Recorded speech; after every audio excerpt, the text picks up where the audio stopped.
Hello बच्चों, राधे राधे। कैसे हो सभी? हाँ, पढ़ाई लिखाई कर रहे हो? कल क्या पढ़े थे? कल हम लोग पढ़े थे एंडोस्पर्म के बारे में और डबल फर्टिलाइजेशन के बारे में। तो डबल फर्टिलाइजेशन की डिस्कवरी किसने की थी? नवाज़चंद साहब ने की थी। काय में की थी? लाइनम फ्रिटिलेरिया नाम के प्लांट में की थी।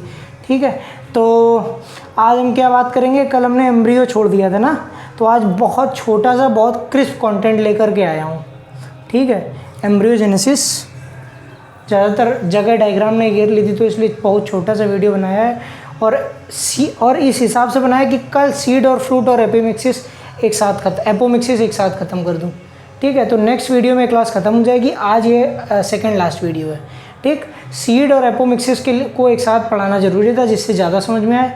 ठीक, तो आज एम्ब्रियो की ये क्लास काफ़ी छोटी सी मैंने की है, तो इसको देखने की कोशिश करो। ठीक है, समझने का ट्राई करो। और बात करेंगे एम्ब्रियो होता क्या है। ठीक, तो पहले देखो, हम आपको बताएं कि ये आपका एम्ब्रियो सैक था। इसमें क्या हुआ कि ये सिनर्जिड के नज़दीक ये जाइगोट बना। एक सेल से मेल गेमेट ने फ्यूज किया और जाइगोट बना, और दूसरा मेल गेमेट यहाँ पर प्राइमरी एंडोस्पर्मिक न्यूक्लियस बनाया पोलर न्यूक्लियाई से फ्यूज करके, और इसकी जो सेल है इसको क्या कहा? प्राइमरी एंडोस्पर्मिक सेल कहा। ठीक है, अब जब ये जाइगोट है, उसके अलावा के जितनी भी स्ट्रक्चर हैं, जैसे सिनर्जिड्स थी, वो क्या कर जाएंगी? डिजेनरेट कर जाएंगी। एंटीबोडल्स थी, क्या कर जाएंगी? डिजेनरेट कर जाएंगी। बचेगा क्या? केवल जाइगोट और प्राइमरी एंडोस्पर्मिक न्यूक्लियस। तो अब एंडोस्पर्म की बात हम लोगों ने कल कर ली थी, तो आज हम लोग बात करेंगे एम्ब्रियो और जाइगोट के बारे में। तो जाइगोट का फेट क्या होता है फर्टिलाइजेशन होने के बाद, मतलब जाइगोट का भविष्य क्या होगा फर्टिलाइजेशन के बाद। ये जाइगोट था आपका। जाइगोट पहले बना था प्रो एम्ब्रियो। क्या बना था? Pro embryo. जाइगोट बना था प्रो एम्ब्रियो। प्रो एम्ब्रियो से ग्लोबुलर एम्ब्रियो, ग्लोबुलर एम्ब्रियो से हार्ट शेप एम्ब्रियो।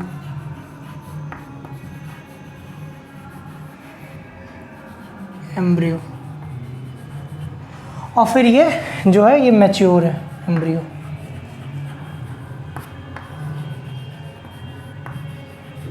ठीक, देखो पहले भैया ये आपका जाइगोट था। 1 से 2 माइटोटिक डिवीजन किया। इसमें एक सेल ऊपर आ जाती है, टर्मिनल सेल। इसके बाद जो ये सेल्स होती हैं सस्पेंसर सेल्स होती हैं, और इसके अंदर ये जो बना है ये सारी सेल्स हैं, ये सभी ग्लोबुलर एम्ब्रियो को राइज देती हैं। ये एम्ब्रियो जो कहलाता है इसको कहते हैं ग्लोबुलर एम्ब्रियो। और ग्लोबुलर एम्ब्रियो से जब डेवलपमेंट होता है तो ये हार्ट शेप एम्ब्रियो बनता है। और जब हार्ट शेप एम्ब्रियो बन जाता है, यही आगे चल के ये 2 कॉटिलीडन बना देता है, और इसी को हम क्या कहते हैं? मैच्योर एम्ब्रियो कहते हैं। ठीक है, ये एम्ब्रियो, अब इस एम्ब्रियो में कैसा क्या होता है ये बात कर लेते हैं। देखो ये है रूट कैप। एक बात आप लोगों ने पढ़ी होगी कि रेडिकल 11th क्लास में, कि रेडिकल से जो चीज़ डेवलप करे उसको रूट बोलते हैं। ठीक, और प्लूम्यूल से जो चीज़ डेवलप करे उसको शूट बोलते हैं। ठीक, यहाँ पे एक हल्की आउटलाइन दी है डाइकॉट एम्ब्रियो की, यहाँ पे एक हल्की आउटलाइन दी है मोनोकॉट एम्ब्रियो की। ठीक, अभी बताएंगे आगे।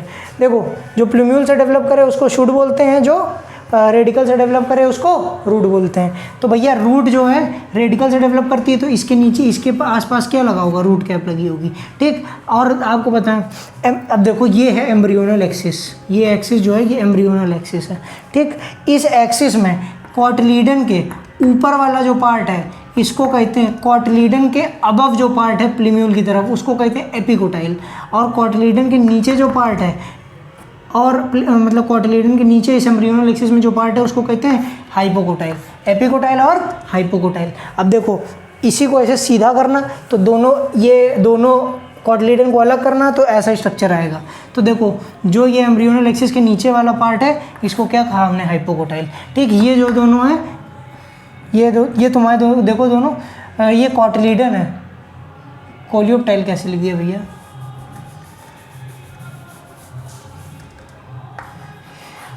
कॉटिलीडन है, ये कॉटिलीडन्स हैं। ठीक है, ये दोनों जो आपके हैं ये कॉटिलीडन्स हैं। ठीक, ये पार्ट जो है ये प्लूम्यूल से शूट डेवलप होगी। ठीक है, अब देखिए भैया ये आपका मैच्योर एम्ब्रियो, डाइकॉट एम्ब्रियो यहाँ पे बना दिया। अब यहाँ पे मोनोकॉट एम्ब्रियो की बात करते हैं। इसकी एम्ब्रियोनल एक्सिस ये होती है, ये इसकी एम्ब्रियोनल एक्सिस है। अब चूंकि मोनोकॉट है तो मतलब एक ही कॉटिलीडन प्रेजेंट होगा, तो भैया ये एक कॉटिलीडन है आपका। इसको शील्ड शेप कॉटिलीडन कहते हैं। देखिए शील्ड के आकार का है, ढाल के आकार का है, तो इसको शील्ड शेप कॉटिलीडन कहते हैं। इसका जो दूसरा कॉटिलीडन है वो एपीब्लास्ट जो है देखो बहुत हल्का सा है। ये क्या हुआ? एडवांस, जैसे जैसे इन्होंने इवॉल्व किया और मतलब ये एडवांस है मोनोकॉट डाइकॉट से, ठीक। और ये जो क्या बोलते हैं एपीब्लास्ट है, ये देखो रिड्यूस हो गया, दूसरा कॉटलीडन इसका रिड्यूस हो गया, खाली एक बचा। ये बात को दर्शाता है, ये एपीब्लास्ट जो है ये इस बात को दर्शाता है कि ये मोनोकॉट जो है ये डाइकॉट से डेवलप हुए हैं, ठीक, इवोल्यूशन के थ्रू। अब इसमें बात करते हैं, देखो इसमें कोलियोप्टाइल होता है, ये देखो दो कोलियोप्टाइल, ठीक। अब ये देखो ये पार्ट जो है ये प्लीम्यूल पार्ट है, प्लीम्यूल पार्ट ये सूट एपेक्स फॉर्म करता है। इसके देखो शील्ड शेप कॉटलीडन किसको कहते हैं, स्कूटेलम को कहते हैं, ठीक। ये देखो ये रूट का पार्ट है, इसको बोलते हैं रेडिकल, जहाँ से रूट डेवलप होगी। ये जो पार्ट है ये तुम देख रहे हो, इसको बोलते हैं रूट कैप। और ये देखो कोलियोप्टाइल, यहाँ पर बोला था ये वाला पार्ट जो है ये कोलियोप्टाइल है। देखो याद करना, प्लूम्यूल को कवर करने वाला पार्ट कोलियोप्टाइल और रेडिकल को कवर करने वाला पार्ट कोलियोराइजा। देखो आर जहाँ पर आया रेडिकल में आ रहा है तो इसको में कोलियोराइजा, और देखो प्लूम्यूल में पी है तो इसमें कोलियोप्टाइल पी है, ठीक। ऐसे याद करने का तरीका है, ठीक भैया। तो ये हो गया आपका मोनोकॉट एम्ब्रियो और ये हो गया आपका डाइकॉट एम्ब्रियो, ठीक। अब फटाक से यहाँ पे देख लेते हैं जाइगोट से एम्ब्रियो कैसे बनता है। मोस्टली जाइगोट तभी डिवाइड करता है जब एंडोस्पर्म सर्टेन एक स्टेज तक पहुंच जाता है जिससे जो कि उसको न्यूट्रिशन प्रोवाइड कर पाए। कल हमने ये बात आपको बताई थी, ठीक। अब बात करेंगे, देखो डाइकॉट एम्ब्रियो में होता क्या क्या है। एक होती है एम्ब्रियोनल एक्सिस, ठीक, और दो ठो होते हैं कॉटलीडन, एक इधर, ठीक। मोनोकॉट एम्ब्रियो में एक कॉटलीडन होता है, ये मोनोकॉट एम्ब्रियो की ये है एम्ब्रियोनल एक्सिस, और एक ये शील्ड शेप कॉटलीडन है, ठीक। कोलियोप्टाइल और कोलियोराइजा बता चुके हैं क्या होता है। कोलियोप्टाइल जो प्लीम्यूल को कवर करने वाला undifferentiated tissue of mass of tissue जो होगा वो कोलियोप्टाइल होगा। और देखो रेडिकल को कवर करने वाला अनडिफरेंशिएटेड मास ऑफ टिश्यू जो होगा वो कोलियोराइजा होगा, ठीक। ये बात यहाँ से समझ में आ गई आपको, ठीक। अब बात करेंगे स्क्यूटेलम क्या होता है। स्क्यूटेलम ये है शील्ड शेप कॉटलीडन, ठीक। देखो सिंगल कॉटलीडन स्क्यूटेलम होता है। डाइकॉट एम्ब्रियो में एम्ब्रियोनल एक्सिस और दो कॉटलीडन होते हैं, दोनों कॉटलीडन दिखा दिए। और ये कोलियोप्टाइल कोलियोराइजा के बारे में बता दिया। और आज की वीडियो में और एम्ब्रियो जो है वो यहीं पे ख़त्म हो रहा है।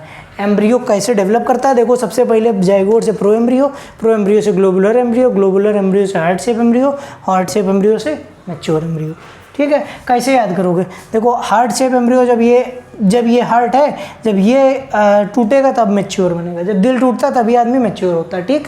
और देखो ग्लोबुलर एम्ब्रियो प्रो एम्ब्रियो के बाद होता है। हमारे मास्टर साहब की ट्रिक है, हमारी ये ट्रिक नहीं है, ठीक है जी। आप लोग कमेंट में पूछने लगो, ठीक। अब इसके बाद देखो बात करेंगे ये, हाँ अब इसके बाद ये जितना भी जो कुछ भी एम्ब्रियो के बारे में था, एम्ब्रियोजेनेसिस और किस टाइप के एम्ब्रियो होते हैं, ये सब हमने आज के वीडियो में डिस्कस किया है। अब एक लास्ट क्लास इसकी और बची है जिसमें हम आपको सीड फ्रूट और एपोमिक्सिस पढ़ाएंगे।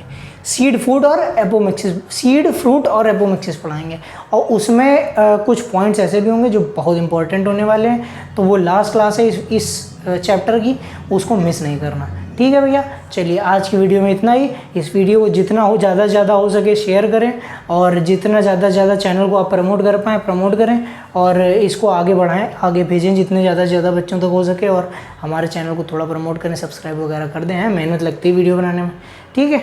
चलिए ठीक है भैया, राधे राधे, जय श्री राम। आज की वीडियो में इतना ही।